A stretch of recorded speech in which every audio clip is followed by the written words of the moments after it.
ভেজে নিয়েছি প্রথম খোলা।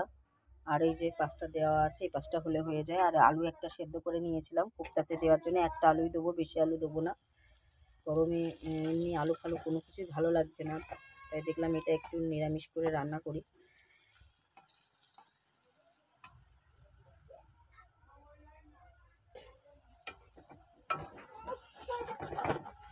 কি মা?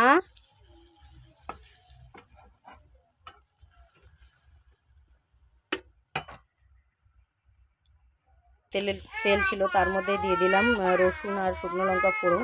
শাকটা আবার বসিয়ে দেবো।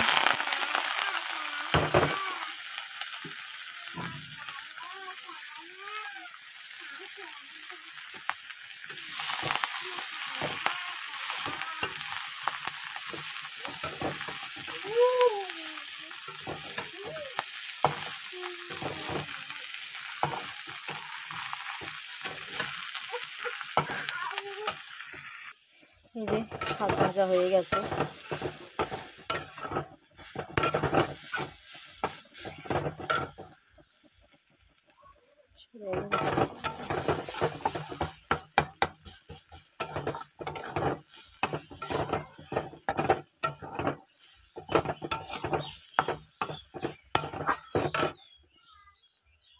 শাকটা এবার আমি নামিয়ে নেবো। এই দেখো শাকের ফাইনাল লুক। কড়াইতে দিয়ে দিয়েছি তেল, এবার আমি তেল পটলটা আগে করে নেবো, নিয়ে তারপরে হচ্ছে কাঁচকলার কোপ্তাটা করব। তো তেল গরম হয়ে গেছে, এবার দেবো একটু জিরে ফোড়ন।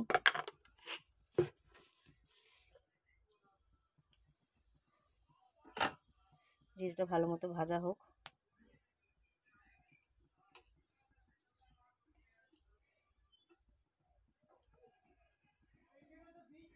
উনুনে ভাত বসাতে যাব, এটা করে নিই। তরকারিটা বসিয়ে দিয়ে তারপরে উনুনে যাব ভাত বসাতে।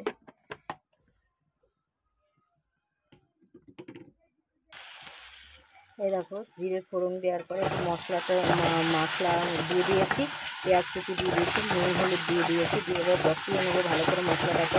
আর পটলটা আগেই ভাজা রয়েছে।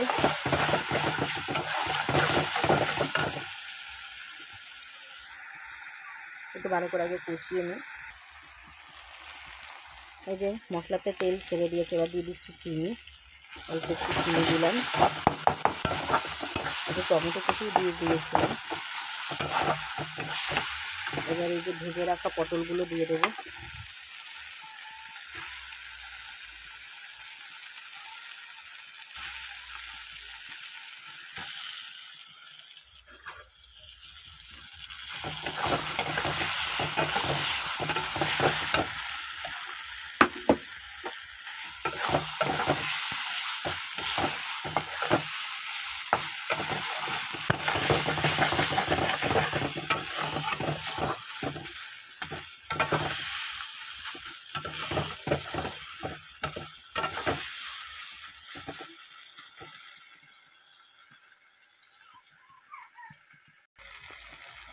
এই যে পুরো রেডি হয়ে গেছে তেল পটলটা। একটুখানি গরম মশলা দিয়ে দিলাম।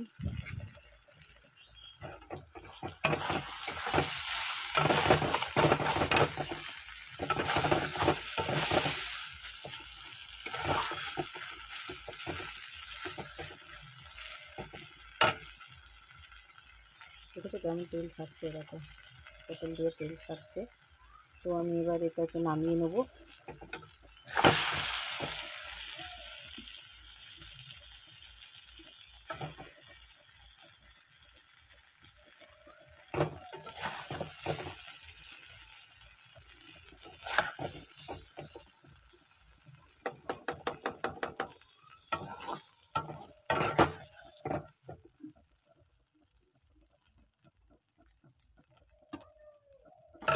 তেল পটল নামিয়ে নিয়েছি। এই দেখো তেল পটলের ফাইনাল লুক, তেল পটল আর হচ্ছে বেগুন ভাজা। তো কড়াইতে তেল দিয়ে জিরে ফোড়ন দিয়েছি, তেজপাতা দিয়েছি। এবার আমি বসিয়ে দেবো কোপ্তাটা। তো তার জন্য এই যে মশলাটা দিয়ে দিচ্ছি।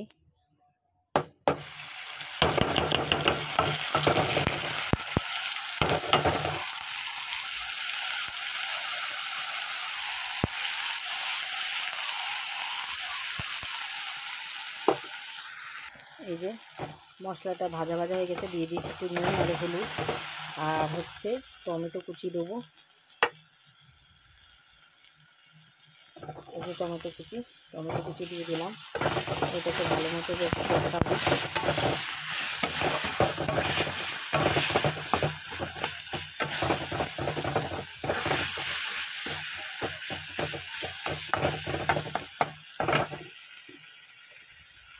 এই যে দিয়ে দিচ্ছি সেদ্ধ করে রাখা আলু, বেশি না অল্প আলু দিয়েছি।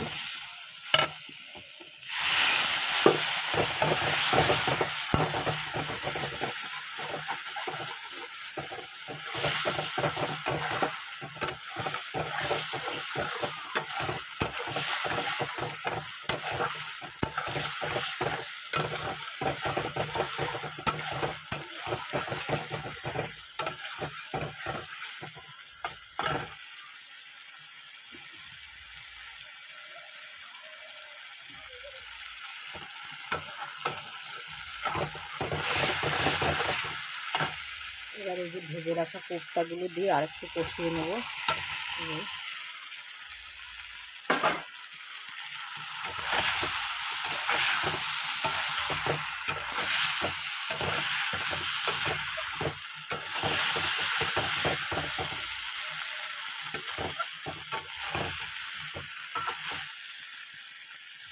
তোমরা কে কে কেমনভাবে করো কাঁচকলার কোপ্তা, প্লিজ আমাকে কমেন্টের মাধ্যমে জানিও। আমি আজকে ফার্স্ট এরকম করলাম, আর ইউটিউবে দেখেই আমি করলাম, মানে ইউটিউবে যেরকম দেখিয়েছে সেরকমভাবেই করলাম। কালকে দেখে রেখেছিলাম রাত্রিবেলা ইউটিউবে কীভাবে করতে হয়। তো যাই হোক, এই যে জল দিয়ে দিচ্ছি, আর একটু জল দেবো।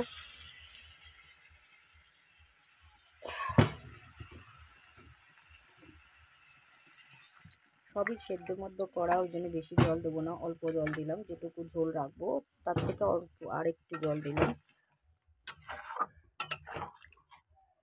তো এবার এটা ফুটুক, এটা হয়ে গেলে আমার সবজি তরকারি রান্না হয়ে গেল। এবার আমি উনুনে ভাতটা বসিয়ে দিতে যাব, এটা ততক্ষণে ফুটতে থাকুক।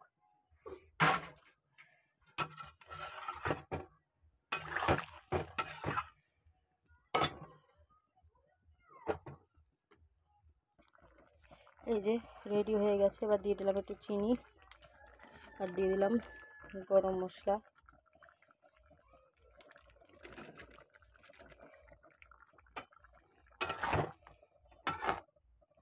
ঝোল আর কমাবো না, এটুকু ঝোল রাখবো। তো আমার হয়ে গেছে, আর ওইদিকে উনুনে ভাতও আমি বসিয়ে দিয়ে এসেছি। এবার নামিয়ে নেবো সব। নামিয়ে নিয়ে আমি গ্যাস ট্যাসগুলো মুছে নেবো এদিকে, আর ওইদিকে হচ্ছে বিছনা চাদর টাদর সব চেঞ্জ করে ফেলবো। নিভিয়ে দিলাম গ্যাস।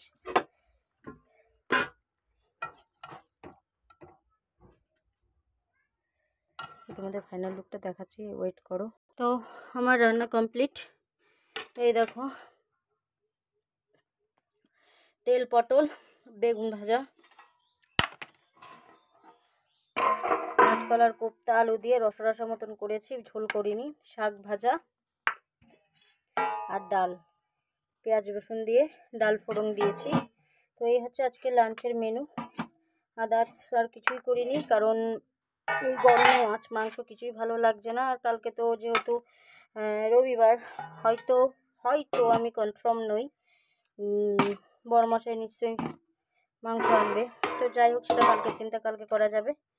তো আমার রান্না কমপ্লিট, উনুনে ভাত বসিয়ে দিয়ে এসেছি, দেখাচ্ছি তোমাদের। রোদটাও দেখো, ওয়েদারটা দেখো, পুরো শুধু আমি পুরো হাঁপিয়ে গেছি, দৌড়িয়ে কাজ করে। এই রোদের মধ্যে আরও বেশি কষ্ট হচ্ছে আমার। ভাত ওই যে ফুটে উঠেছে, এই যে ভাত ফুটে উঠেছে। আর এই দেখো ওয়েদার, পাশের ক্ষেতে পাট বুনেছে, আর ওই যে ওইদিকে ধান করেছিল, ধান কাটা শুরু করে দিয়েছে। যা জামা কাপড় সকালবেলায় কেচেছিলাম সব তোলা হয়ে গেছে। এখন ওই যে কলপারে বিছনা চাদর টাদর সব তুলে দিয়েছি, সেইগুলো ছাড়তে দেবো। এই দেখো, এই ঘরে বিছনা চাদরও পাল্টে দিয়েছি, এই ঘরে বিছনা চাদর পাল্টে দিয়ে গুছিয়ে নিয়েছি। আর এই যে এই ঘরটাও গুছিয়ে নিয়েছি, এই যে বিছনা চাদর নতুন বেডশিট পেতে দিয়েছি, দিয়ে গুছিয়ে নিয়েছি। এবার হচ্ছে আমার কাজ হচ্ছে ওই জামা কাপড়গুলো বার করা, এই একটা কারণে যে পরে যাওয়া হবে এখন। আমি তো বললামই তোমাদের বাবাকে ডাক্তারের কাছে নিয়ে যাব, তো সেই জন্য এগুলো বের করে রেখেছি। মেয়ে পরবে আর আমি পরবো, তার জন্য তাড়াতাড়ি রান্নাবান্না করে নিলাম। তো প্লিজ প্লিজ প্লিজ আমার ইউটিউব চ্যানেলটিকে সাবস্ক্রাইব করো, এই এফবি পেজটিকে ফলো করো, লাইক করো, শেয়ার করো, কমেন্ট করো। প্লিজ তোমরা যদি আমাকে লাইক শেয়ার কমেন্ট না করো তাহলে আমার খুবই প্রবলেম হয়ে যাবে। তোমরা যেভাবে আমাকে সাপোর্ট করছো এভাবে সাপোর্ট করো এবং কমেন্ট করো। তো আর আমার বাবার জন্য সবাই প্রার্থনা করো, সে যেন তাড়াতাড়ি সুস্থ হয়ে যায়। অনেকটাই সুস্থ হয়ে গেছে, আমি তোমাদের সাথে শেয়ার করতে পারছি না, কারণ আমি তাড়াহুড়ো করে যাই, গিয়ে বাবাকে স্নান করাইয়ে খাইয়ে, মানে মা খাওয়ায়, আমি ধরে বসিয়ে রাখি। চেয়ারে এখন বসিয়ে রাখা যাচ্ছে, বসতে পারছে, কিন্তু সাপোর্ট থাকছে একটু, জাস্ট টাচ করে থাকতে হচ্ছে বাবাকে। এখনও যেহেতু মাঝে ধরো 1-1.5 মাস হলো ঠিকমতো খাওয়া দাওয়া করেনি, আর পটি করেছে সেই পরিমাণে, এখন তো পটি আর করছে না। তো সেই জন্য হচ্ছে একটু দুর্বল আছে। আজকে ডাক্তারের কাছে নিয়ে যাব বলে তাড়াতাড়ি রান্নাটা করে নিলাম। 3:30টার সময় ডাক্তার দেখবে, তো ওই জন্য তাড়াতাড়ি রান্না করে নিলাম। এবার আমি ঘর মুছবো, মেয়ে যাবো, ওকে গ্যাস বাসনগুলো করে রেখে দেবো। ঠাকুর আজকে অনেক দিন থাকা হয় না, বড় ফুল স্নান করেও করে দিয়ে ওকে সেইভাবে করা হয় না। এই যে, তো আমি ঠাকুর বাসনগুলো সব মেজে টেজে রেডি করে নেবো। তো আজকের ব্লগটি এই, বাই, ভালো থাকো।